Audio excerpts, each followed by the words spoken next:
Here we go. Oh. All right. Come on in. All right. Yeah, this is the space. This is a conference room. Okay. In a high-rise building here in New York City in Midtown. Something you're used to seeing? Unfortunately, yeah. You'll run into a situation like this a lot. Not a lot happening in here. Yeah, not a lot to work with. Right. So what are you thinking we're going to need to do first? I think first we're definitely going to be shutting these off.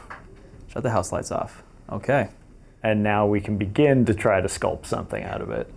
Beautiful. Let's get to it. Hey, Jake with B&H. I have James O'Connor here. He's been a freelance DP in New York for about 10 years. Is that right? 10 years? DPing about 10 years. DPing about 10 years. Okay, tell me about your first sort of job in New York as a filmmaker. What was it like? I was just out of high school, 19, went to PA on a reality show for Style Network, and the executive producer had a DVX 100 at the time. That was where we were. And she said, "Can you shoot?" And I said, "Yeah, I'd love to." And jumped into it. They got the footage back in the bay, and she said, "I want you on every episode moving forward." So that was it. Right out of the gate, I got a job, which was very lucky. Yeah, I'd say most of us are not that lucky. No. And then I just kept hustling my way up through camera department from there. I pulled out one of our most inexpensive lighting kits that we have, and I'm going to challenge you to light a typical scene that you would do for one of your clients. Are you up for the challenge? I'm looking forward to it, yeah. You're not scared? I'm not scared. Let's go. All right. We're hardwired.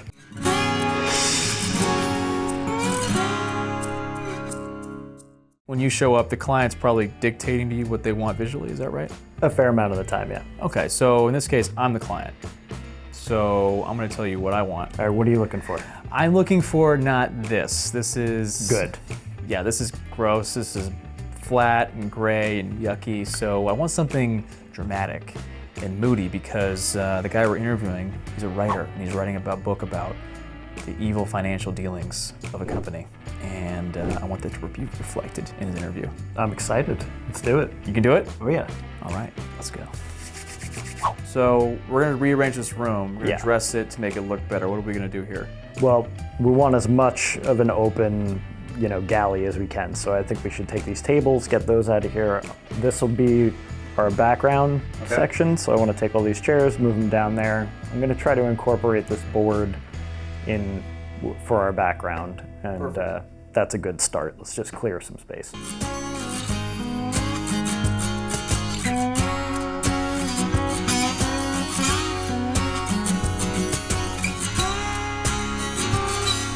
One of the most affordable light kits that we offer on our website has got to be this kit of two Generay SPE 500B. The Spectro LEDs. It comes with two of these panels, and it comes with two 6-foot light stands. So that's what we're going to be using today to light our scene, and then a few modifiers, potentially some diffusion, maybe a gel, and a gel or two to help with the color.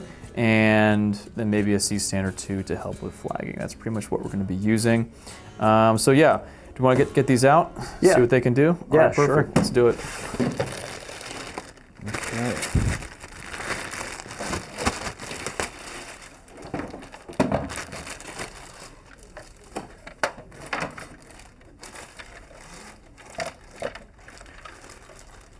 All right.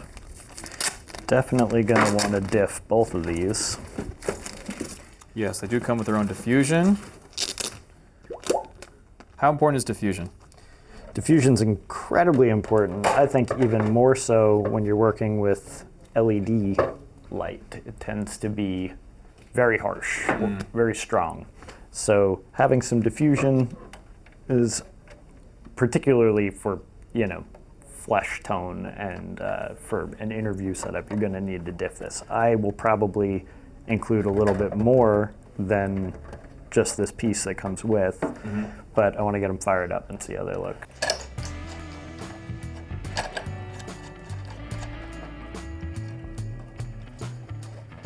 Definitely a little green. What's the kind of gear that's required for you as a freelance DP to make the client happy? Depends on the client. It definitely depends on the budget. Depends on what situation you're going to be in.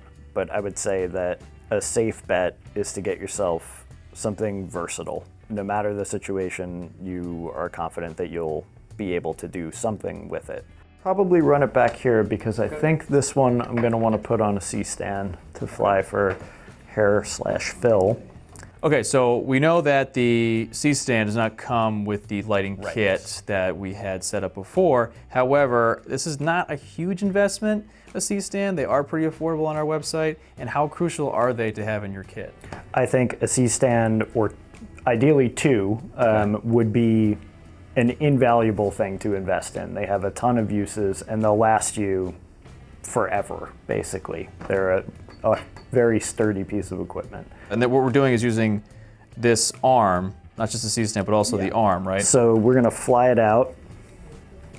Put the light right on here? Put the light on the end and angle it in where we want it in a way that it's much more difficult to achieve with just a light stand. Now you can have this kind of right at the edge of your frame and fly it into pinpoint where you want that light to be.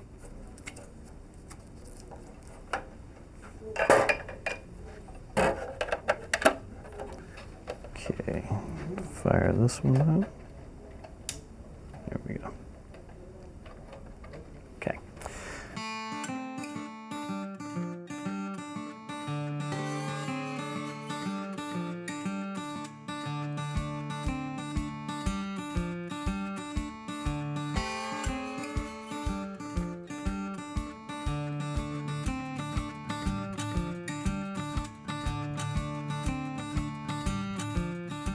A key light right now, and we have, I'm guessing, a hair and a fill. This is working as both? That's kind of what I'm going for. Okay, all right. And we can see in the monitor, things are looking pretty nicely. We've dressed the background. You took advantage of that whiteboard. Yeah. What are you liking about this, and then what do you want to add right now? Well, as far as the subject goes, he's looking fairly well sculpted. You know, that edge light and just one key source is helping sort of add a lot of definition to it. And in a situation like this, where you don't have a lot of environment to work with, really your subject is your only focus. You want to make sure that your subject looks good so that he can tell the story of what you're capturing. So typically when I do 3-point lighting, I'm thinking, you know, fill light from the other side and then a hair light behind, but you're using it as both. Now, why do you like that so much? Well, for one, if we had 3 generays, I might set up a fill here. Okay. But because we're going with limited tools, I think it's a good way to get a solid use out of both of them. But it also, I just happen to like this sort of definition that it adds to the jaw and just leaks a little bit as a fill. So it's, I see that, yeah, definitely. You get some of this more dramatic shadow and fall off. It's also lighting his shoulders too, I noticed, yes. which is helping him separate him from the background. Pop him off, because we're in such a small space, you really want to have that kick from behind to Right, so separate. if you're in a situation like this where you don't have a lot of depth in the room, you create depth through where the lights are put on the subject, right? Absolutely. And that's kind of what we're doing right now, is that this is helping him separate him and creating the illusion of depth, even though that whiteboard's probably, what, 3 feet behind him, if that? Yeah, probably. All right, so we have one of your personal, this is a Lux Li Cello Light, another very affordable light that we sell. Small, but what are you using it for right now? So right now I'm using it to throw some light onto the background to sort of, separate the elements. But as you can see, this is a really wide beam angle, so it's just loading the whole whiteboard thing, right? flat across. So I'm gonna bust out some black wrap, which is also a very important tool to have in your kit, and just minimize how much of this is getting thrown so we can kind of shape, a little bit of a streak on it. Okay.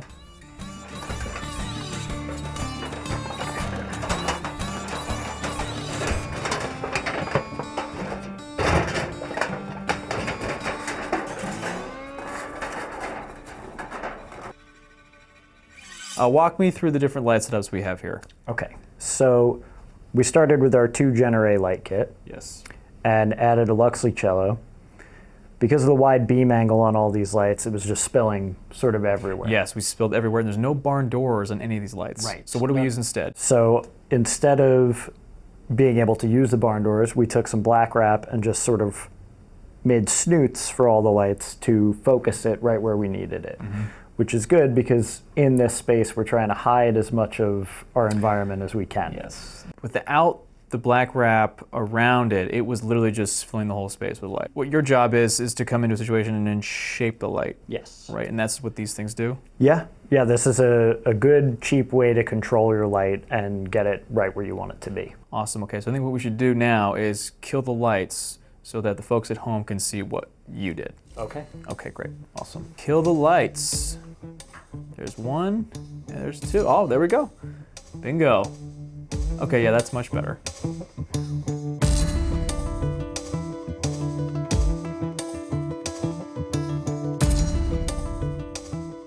Key light hitting his right side. I'm seeing the cello hitting the background, which is the whiteboard. And then we have the other Genere that we flew in on a C-stand hanging down, being his fill and his hair, which helps separate him from the background as well.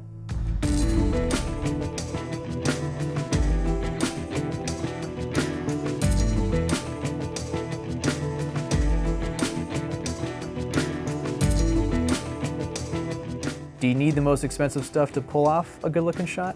I don't think so. Having the best tools that you can have is a luxury, and it's always great when you get to work with, the highest end equipment or have access to those things. But a lot of times you don't. And depending on your budget or where you are in your career, if you're just starting out, that's a really unattainable thing. To say, oh, this LED light panel is amazing, but it's $5,000 and that's my whole camera package. There are good options on the lower end, and you just have to figure out how to make them work best for you. So what would have made this lighting situation easier?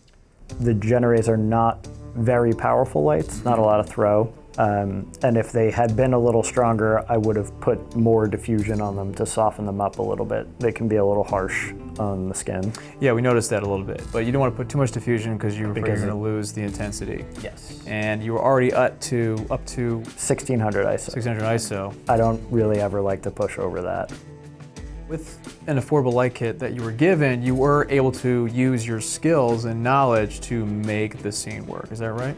I certainly hope so. I liked it. I'm the client, and I liked the shot. Well, we at least, we took something that would have been very flat, and we created something very dramatic out of it, which was a fun challenge.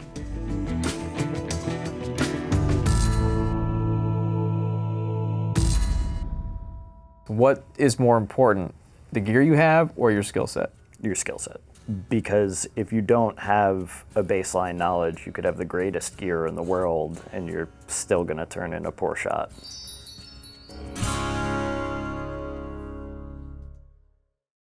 I hope so, because this room needs a lot of work. Yeah. All right, let's get to work.